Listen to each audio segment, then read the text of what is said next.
జిల్లా పబ్బాపురం వేదికగా జరగనున్న తెలుగుదేశం పార్టీ పసుపు పండుగకు సర్వం సిద్ధమైంది. ఇక రేపటి నుంచి ఈ నెల 29 వరకు జరిగే మహానాడుపై మంత్రుల కమిటీ ఏర్పాట్లపై పరిశీలన కొనసాగిస్తున్నారు. ఇక పార్టీ ఆవిర్భావం నుండి మొదటిసారిగా కడపలో మహానాడు నిర్వహిస్తున్న నేపథ్యంలో ఇక నా భూతో నా భవిష్యత్ అనే రీతిలో వారు ఏర్పాట్లు చేశారు. సుమారు 5 లక్షల మంది సభకు హాజరు కానున్నారు. ఇక రాష్ట్రం నలుమూలల నుండి తరలి వచ్చే టీడీపీ కార్యకర్తలకు ఎటువంటి ఇబ్బందులు కలగకుండా ఏర్పాట్లు చేస్తామంటున్నారు. ఇక మాజీ మంత్రి టీడీపీ సీనియర్ నేత దేవినేని ఉమాతో మా కడప ప్రతినిధి యూసుఫ్ ఫేస్ టు ఫేస్.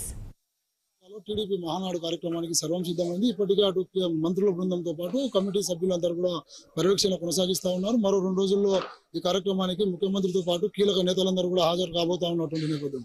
ఇదే అంశానికి సంబంధించి టీడీపీ సీనియర్ నేత దేవినేని ఉమా గారు మన వద్దన్నారు. ఆయన అడిగి తెలుసుకునేందుకు ప్రయత్నం చేశాం.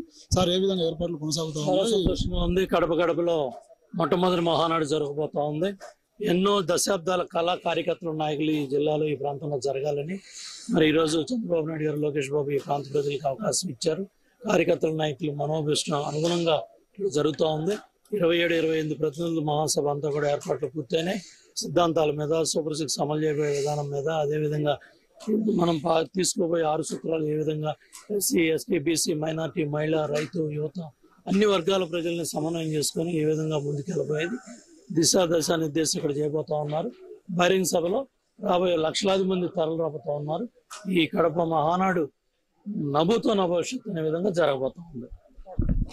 కడప జిల్లాలో జరిగేటువంటి ఒక కార్యక్రమానికి రాష్ట్రం నుండి వచ్చేటువంటి ప్రజలందరికీ కూడా సకల సౌకర్యాలు కల్పించామని చెప్పేసి ఉమా గారు తెలుపుతున్నారు. మరో మైనార్టీ నేత రాష్ట్ర ఉపాధ్యక్షుడు అమీర్ బాబు గారు ఉన్నారు. ఆయన అడిగి తెలుసుకునేందుకు ప్రయత్నం చేద్దాం. అలా ఏ విధంగా ఈ కార్యక్రమాలు జరుగుతా ఉన్నాయి?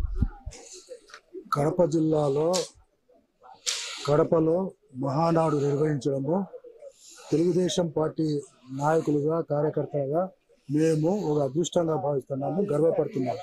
ఎందుకంటే పార్టీ ఆవిర్భావం అయిపోయి 43 సంవత్సరాలు దాటి 44 సంవత్సరం అడుగు పెడుతున్న శుభ సందర్భంలో మా కడప జిల్లాలో, కడప నగరంలో మహానాడు నిర్వహించడము మా చిరకాల కోరిక ఉంది. ఎప్పుడు మహానాడు జరిగినా కడపలో మహానాడు నిర్వహించండి అని మా జాతీయ అధ్యక్షుడు నారా చంద్రబాబు నాయుడు గారిని కడప జిల్లా నాయకులు, కార్యకర్తలందరూ కూడా కోరుకుంటున్న సందర్భంలో ఆయన దాన్ని స్పందించి ఈసారి వచ్చేసి కడప జిల్లాలో మహానాడు నిర్వహించాలని చెప్పి ఆయన ప్రకటించడం జరిగింది. ముందుగా మా నాయకుడు చంద్రబాబు నాయుడు గారికి, నారా లోకేష్ గారికి కూడా ధన్యవాదాలు తెలియజేసుకుంటున్నాము. ఎప్పుడు గతంలో 43 సంవత్సరాలు జరిగిన మహానాడు ఒక ఎత్తు, ఈ సంవత్సరం జరుగుతున్న మహానాడు ఒక ఎత్తుగా నిలబడుతుంది. నభూతో నభ భవిష్యత్తు మాదిరిగా ఈరోజు కడప నగరంలో మహానాడు ఏర్పాట్లు ఘనంగా జరుగుతున్నాయి. చరిత్రలో నిలిచిపోయే విధంగా ఈ మహానాడు నిలిచిపోతుంది. తెలుగుదేశం చాలా మంది ప్రతిపక్ష నాయకులు కరోనా పొగులుతా ఉంది, ఇప్పుడు చేస్తా ఉన్నారని చెప్పి ఆరోపిస్తున్నారు. దాన్ని ఏ విధంగా చూడొచ్చు? కరోనా విజృంభిస్తుందని చెప్పి వాళ్ళు ఎప్పుడు లేనట్టు విధంగా 2 రోజులు మాస్కులు ధరించి పోయి జాయింట్ కలెక్టర్ గారిని కలవడం జరిగింది. వాళ్ళు చేస్తే శృంగారం, మేము చేస్తే వ్యభిచారం మాదిరిగా తయారైంది వాళ్ళ చందము. అటువంటిది ఏం లేదు. అన్ని జాగ్రత్త చర్యలు మా చంద్రబాబు నాయుడు గారు దూరదృష్టి ఆలోచించే మహానాయకుడు ఈ ప్రపంచంలో ఏమన్నా అంటే మా జాతీయ అధ్యక్షుడు నారా చంద్రబాబు నాయుడు గారు. ఆయన ముందుగా ప్రజల ఆరోగ్యము, సంక్షేమాన్ని ఆలోచిస్తారు, ఆ తర్వాత మిగతా పనులన్నీ ఆయన చూస్తారు. కాబట్టి తప్పకుండా ఎటువంటిది ఏమి ఉండదు. జాగ్రత్తలు తీసుకుని ఎటువంటి ఆటంకం లేకుండా నిర్విటాకంగా ఈ కార్యక్రమం జరుగుతుంది. పూర్తి స్థాయిలో కడప జిల్లాలో జరిగేటువంటి మహానాడు కార్యక్రమానికి అన్ని ప్రికాషన్స్ పాటించిన తర్వాతనే ముందు కొనసాగుతామని చెప్పేసి రాష్ట్ర నాయకులు తెలుపుతా ఉన్నటువంటి పరిస్థితిగా భావించవచ్చు. కెమెరా పర్సన్ శ్రీనివాస్తో యూసుఫ్, 6 టీవీ న్యూస్, మహానాడు ప్రాంగణం నుండి.